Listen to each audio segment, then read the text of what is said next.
Hello friend, कैसे हैं आप। आज हम इस चैप्टर में देखेंगे संपूर्ण राज्य का सुरक्षा सूत्र। दोस्तों, इसमें हम महाराज के द्वारा जो किले तैयार करवाए जाते थे, जिन्हें दुर्ग के नाम से जाना जाता था, उसके बारे में चर्चा करेंगे। इससे पहले अगर आप मेरे चैनल पर नए हैं तो चैनल को सब्सक्राइब करें, वीडियो को लाइक, शेयर और कमेंट करके ज़रूर बताएं कि आपको ये वीडियो कैसा लगा। तो चलिए शुरू करते हैं। दुर्ग किसी भी राज्य की रीढ़ की हड्डी जैसे होते हैं। दुर्ग ही ना हो तो राज्य खुले प्रदेश जैसा हो जाता है, जहां शत्रु कभी भी आ सकते हैं और राज्य को बेसहारा पाकर उसे तबाह कर सकते हैं। फिर तो राज्य की कल्पना ही कौन कर सकेगा। इसलिए दूरदर्शी राजाओं ने अपने राज्य में दुर्गों का निर्माण इस प्रकार किया कि वे स्थायी बने रहें। इन राजाओं ने दुर्ग का आश्रय लेकर राज्य को शत्रुओं के संकट से बचाया। यह तथ्य कैलाशवासी स्वामी श्री शिवजी ने उद्घाटित किया है। विशिष्ट स्थलों पर दुर्ग बनाकर वहां शमशान बन जाने से रोका जा सकता है। शिवाजी महाराज ने जल दुर्गों का भी निर्माण किया। अपने जल दुर्गों से ही उन्होंने इस प्रकार सैन्य संचालन किया कि उनका राज्य सालेरी से कावेरी तट तक फैल गया और संकट बना रहा। औरंगजेब जैसे महाशत्रु ने बीजापुर जैसे विशाल राज्य पर आक्रमण किया था। ऐसे महाशत्रु के विरुद्ध शिवाजी 30-32 वर्षों तक लड़ते रहे। उनके प्रयत्न सचमुच दुष्कर थे। दुर्ग न होते तो राज्य की सुरक्षा असंभव हो जाती। यह एक ऐसा सत्य है जो निर्विवाद है। जिन्हें स्वराज्य संपादित करना है, उनके लिए दुर्ग ही सब कुछ है। दुर्ग ही राज्य है, राज्य की नींव है, राज्य का खजाना है। दुर्ग ही सेना का बल है, राज्य लक्ष्मी है, निवास स्थान है। दुर्ग है तो सुख है, निद्रा है। दुर्ग की प्राणों का बल है। दुर्ग हम सबकी रक्षा करती है। किसी पर विश्वास ना रखकर दुर्गों पर विश्वास रखो। दुर्गों को सुरक्षित रखो, क्योंकि वे सबको सुरक्षित रखते हैं। जब भी नए दुर्ग का निर्माण करो, स्वयं ही करो, किसी अन्य पर विश्वास मत करो। दुर्ग की रचना। राज्य संरक्षण का मुख्य आधार दुर्ग ही होते हैं। उनका निर्माण करते समय देश व स्थल का चयन बहुत सोच समझकर किया जाए। दुर्ग पर्वत पर हो, किंतु उसके निकट कोई दूसरा पर्वत ना हो। अगर हो तो उसे सुरंग लगाकर ध्वस्त कर दिया जाए। सुरंग लगाना संभव ना हो तो ऐसा भूमि संपादन किया जाए जिससे दुर्ग पर घात लगाने के लिए शत्रु को छिपने की जगह ना मिल सके। दुर्ग की रचना में तलहटी, बुर्ज, मीनार, चिकलत, पहाड़े और पडकोट आदि मजबूती से बने हों। दुर्ग की संपूर्ण इमारत की मजबूती में किसी प्रकार की कमी कदापि न हो। इसी तरह दरवाजों को भी अत्यंत दृढ़ होना चाहिए। बुर्ज ऐसे कोण पर बनाया जाए कि शत्रु जब नीचे से ऊपर की तरफ मार करे, तब बुर्ज तक पहुंचते पहुंचते वह मार कमजोर पड़ जाए। दुर्ग के लिए एक बड़ा दरवाजा जरूरी है। चोर रास्ते बनाए जाएं, जिनकी जानकारी अत्यंत विश्वास इक्का दुक्का व्यक्तियों को ही हो। दरवाजे जितने जरूरी हो उतने बनाए जाएं, किंतु सबको खुला ना रखा जाए। अत्यंत आवश्यक दरवाजे ही खुले रखें, बाकी बंद कर दिए जाएं। दुर्ग की पूरी इमारत चौकीदार द्वारा लगातार निगरानी में रखी जाए। चौकीदार आलसी ना हो, वे स्वाभिभक्त हो, स्वस्थ व शक्तिशाली हो, अपने कार्य में दक्ष हो। गिरि दुर्ग की आवश्यक विशेषताएं। ऊंचे पर्वत पर बनाए गए दुर्ग यानी गिरि दुर्ग कुछ खास खूबियों से सुशोभित होने चाहिए, ताकि उनकी रक्षा क्षमता में कोई कमी ना आए। ये खूबियां 3 हैं: मेट, माची और बाले किला। मेट यानी ऐसा स्थान जहां से दुर्ग में आने जाने के रास्ते पर निगरानी रखी जाए। माची, राज्य व्यवहार कोश में माची को उपत्यका की संज्ञा दी गई है। माची का अर्थ है ऊंचा भाग, ओटा या ओटला। 13वीं सदी में म्याई भट्ट ने लीला चरित्र ग्रंथ में माचा उर्फ माची शब्द ऊंचे स्थान के लिए प्रयुक्त किया है। यह शब्द यादव काल से प्रचलित है। बाले किला फारसी शब्द है। इसका अर्थ है मुख्य किले के भीतर की ऊंची जगह जो तलहटी से जुड़ी हुई हो। राजा अथवा दुर्ग का मुख्य अधिकारी बाले किला में रहा करते थे। गिरि दुर्ग में बाले किला के लिए सबसे ऊंची जगह चुनी जाती थी। राजगढ़ का बाले किला वास्तव में देखने लायक है। बाले किला में जाने के रास्ते कठिन हैं। राज व्यवहार कोश में बाले किला को अधिक्य कहा गया है। शत्रु अगर माची तक आने की हिम्मत कर चुका है तो फिर अगली भिड़ंत बाले किला पर होती है। यह लड़ाई अत्यंत सुरक्षा के साथ लड़ी जाती थी। राजगढ़ का बाले किला बहुत मजबूती से निर्मित हुआ। उसमें शिवाजी महाराज का सदर निवास स्थान, रानियों एवं राजपुत्रों के महल आदि बनाए गए थे। राजगढ़ जैसे ही बाले किला करनाला, पुरंदर, तोरना, प्रतापगढ़, हरिश्चंद्रगढ़, रसालगढ़, यशवंतगढ़ इत्यादि मशहूर दुर्गों में बनाए गए हैं। मराठों के स्वतंत्र युद्ध के काल में जिंजी का बाले किला राजाराम के आश्रय के लिए उपयुक्त रहा था। आलमगीर नामक ग्रंथ में ईस्वी सन 1664 के 28 मई के दिन दुखित मन से इस प्रकार लिखा गया है, एक भी किला नहीं जीता जा सका। शिवाजी के खिलाफ जो भी कार्रवाई की गई उसमें अनेक रुकावटें आई। पूरी मुहिम जैसे तैसे चल रही थी। शिवाजी महाराज ने मुगल अधिकारियों के नाम जो पत्र लिखे वे अत्यंत प्रचारित हुए। इन पत्रों से महाराज की शक्ति, दृढ़ निश्चय एवं उत्साह बड़ी उत्कृष्टता के साथ प्रकट हुए। अपने पत्र में महाराज कहते हैं, दूरदर्शी लोगों को अच्छी तरह ज्ञात है कि गत 3 वर्षों में बादशाह की ओर से इस प्रदेश में धुरंधर सेनापति और मशहूर अधिकारी आ रहे हैं। बादशाह ने उन्हें मेरे किलों एवं इलाकों को जीतने का हुक्म दे रखा है। ये सेनापति और अधिकारी बादशाह को यही भरोसा दिलाते रहते हैं कि हम जल्द ही शिवाजी के किलों और इलाकों को जीत लेंगे। सच तो यह है कि कल्पना शक्ति का घोड़ा भी मेरे इलाके में नहीं आ सकता। सच्चे घोड़े की बात ही अलग है। मुगल सेनापति और अधिकारियों को पता ही नहीं है कि मेरे इलाके को जीतना कितना कठिन है।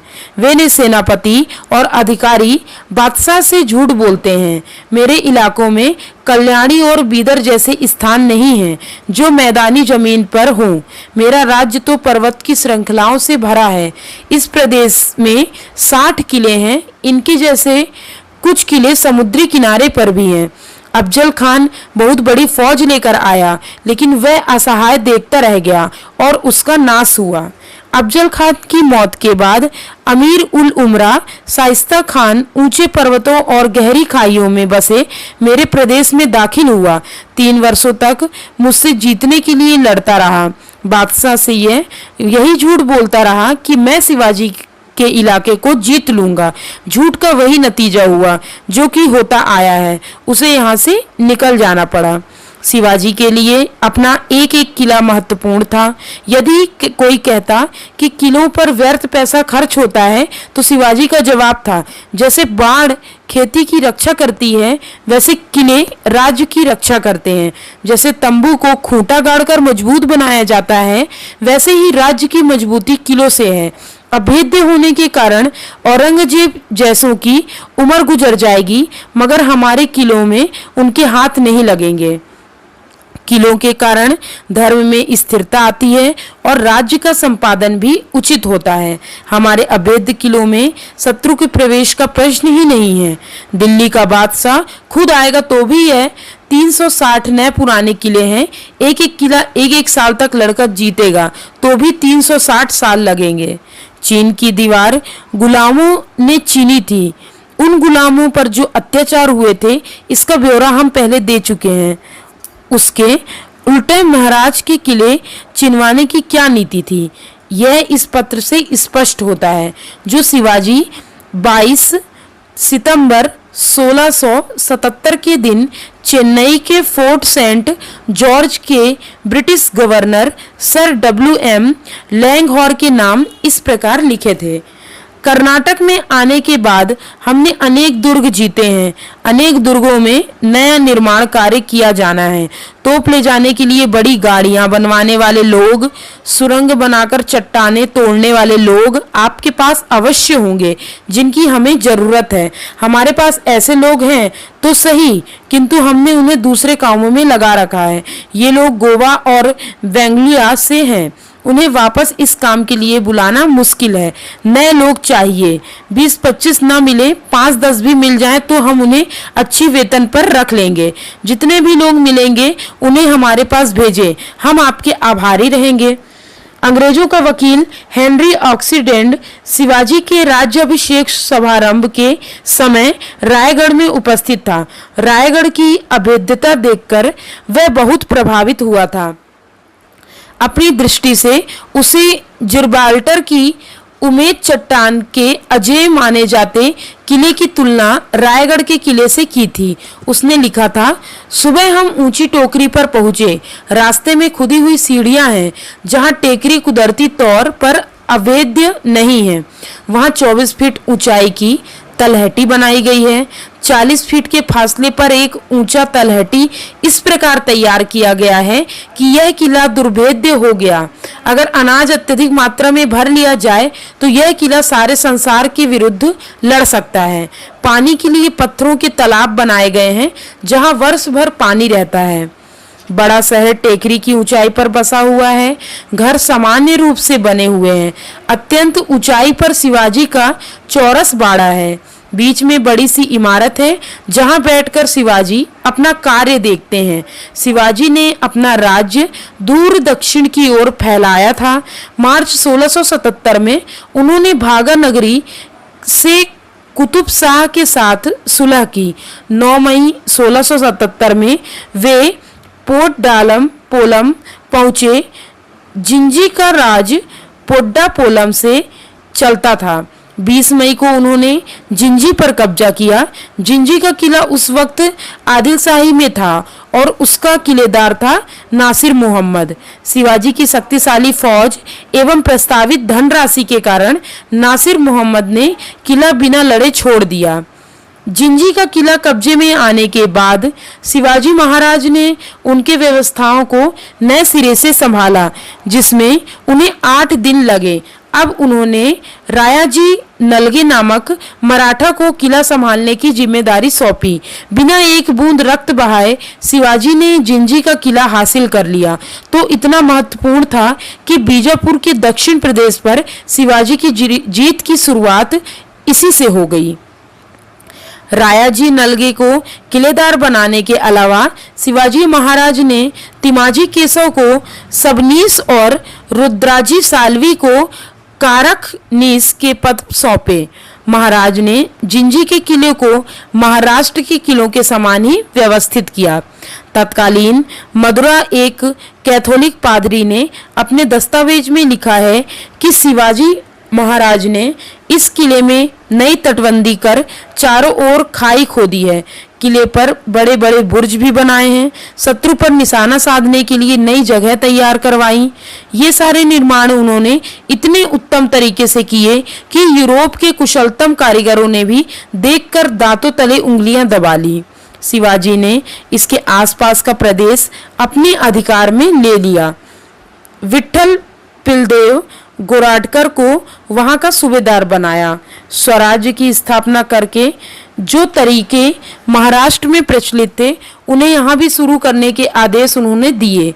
रूप खान और नासिर खान को अच्छे पदों पर नियुक्त देकर संतुष्ट किया। चीन की दीवार शत्रु के अधिकार में होने के बावजूद संपूर्ण दीवार की अभेद्यता को ध्वस्त करता हुआ चंगेज खान चीन में प्रवेश कर गया था। इस मिसाल को शिवाजी ने हमेशा ध्यान में रखा। वे अच्छी तरह जानते थे कि मजबूत से मजबूत जंजीर भी कमजोर है अगर उसकी सिर्फ एक कड़ी कमजोर है। इसलिए उन्होंने अपने हर किले को अधिक से अधिक मजबूत बनाया। शत्रु अगर एक एक किला एक एक वर्ष में जीतेगा तो भी यहाँ 360 किले खड़े हैं। शत्रु को 360 वर्ष मराठा स्वराज्य पर कब्जा करने के लिए लगेंगे। ये वचन स्वयं शिवाजी के थे, जिन्हें वे हर पल याद रखते थे। सार यह है कि चीन की दीवार को बनाने में 1600 वर्ष लगे थे, मगर वह भी एक दिन बिखर गई। दूसरी ओर शिवाजी महाराज ने केवल 30 वर्षों में जिन नए किलों का निर्माण एवं पुराने किलों का नवीनीकरण किया, वे तमाम किले मराठा स्वराज्य की स्थापना एवं रक्षा के लिए सर्वोत्तम उपयुक्त साबित हुए। तो दोस्तों, उम्मीद करती हूँ कि ये चैप्टर आपको अच्छा लगा होगा। इसके आगे हम इसके नेक्स्ट पार्ट में देखेंगे। Thanks for watching.